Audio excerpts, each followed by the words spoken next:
Agropilot bo'yicha hozir sizga zo'r statistikani aytib o'taman, videoni oxirigacha kuzating. Dilshod aka, mana an'anaviy ekkan bilan avtopilotda ekkanligingizni qayerda farqini sezdingiz? Farqini biza shu avtopilot o'rnatganimizdan keyin bungacha bilmadik. Avtopilotni ekdik.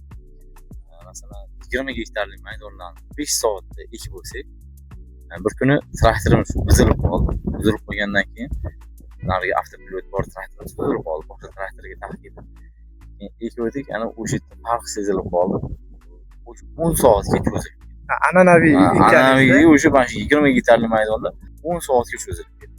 Ana o'sha paytda biz uni ham farqini bildik. Ham ekishligida ham lazim bildik uni farqini. O'tgan yili umumiy hisobda an'anaviy usulda qancha gektar joyda ekkandingiz va shu yil avtopilotda qancha joyda ekishga muvaffaq bo'ldingiz? O'tgan yili masalan bizda ikkita sezon bo'ladi, ekish bo'yicha sezon bo'ladi.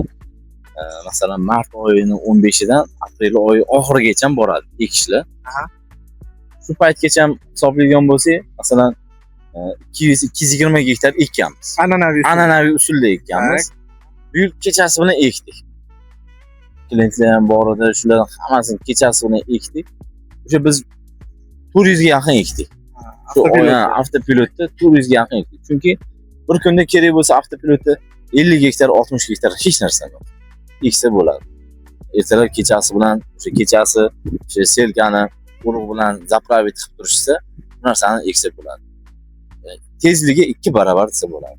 Dilshod aka, mana bilasiz, bu agropilotni har xil usulda ishlatsa bo'ladi. Ya'ni davlat kurslariga ulab yoki o'zingizda baza bo'lsa, yoki mana biz olib kelib bergan bazaga ulanib ishlatish variantlari bor. Siz shunda nima farqlarini sezdingiz? Men masalan shaxsan o'zim birinchi yil ishlatyapman. Kurs aloqasi bilan ishlamagan. Kurs aloqasi bilan ishlaganlarni so'rasak, qanaqadir o'chib qolyapti. Kurs o'chib qoldi deydi. Ular shu kurs aloqasi bilan, bazasi bilan ishlamaydigan odamlarniki ham 5-10 santimetrgacha bizniki nosozlik bor ozgina deydi. Lekin bizda masalan ish to'xtagani yo'q. Bazamiz, o'zimizda bazasi ham bor. To'g'risi ish to'xtamadi.